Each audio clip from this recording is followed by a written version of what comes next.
Hello, welcome to Storytime with Yao or Trifle Kwapong. Today I'll be reading The Tin Forest by Helen Ward and Wayne Anderson. There was once a wide windswept place, near nowhere and close to forgotten, that was filled with all the things that no one wanted. Right in the middle was a small house, with small windows, that looked out on other people's rubbish and bad weather. In the house lived an old man.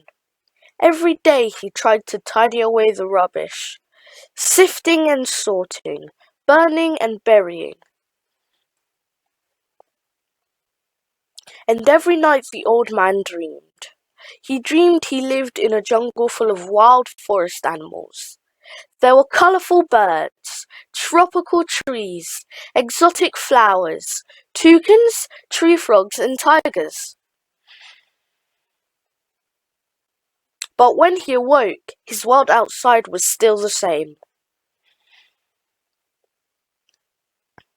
One day something caught the old man's eye, and an idea planted itself in his head. The idea grew roots and sprouted. Feeding on the rubbish, it grew leaves. It grew branches. It grew bigger and bigger. Under the old man's hand, a forest emerged. A forest made of rubbish. A forest made of tin. It was not the forest of his dreams, but it was a forest just the same.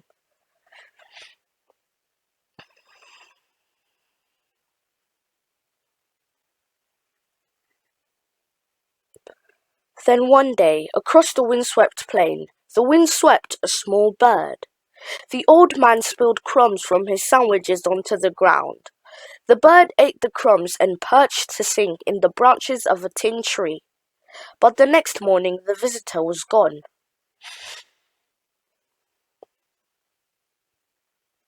All day the old man walked through the silence, and his heart ached with emptiness. That night, by moonlight, he made a wish.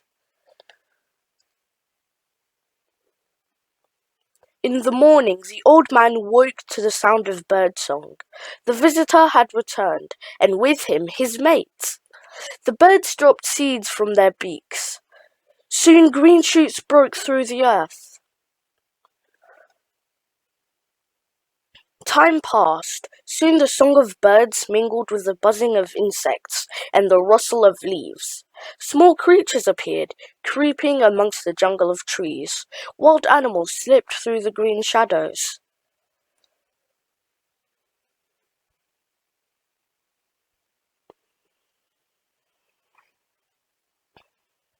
There once was a forest, near nowhere and close to forgotten, that was filled with all the things that everyone wanted.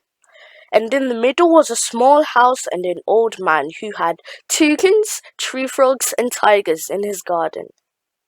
The end. Thank you for listening.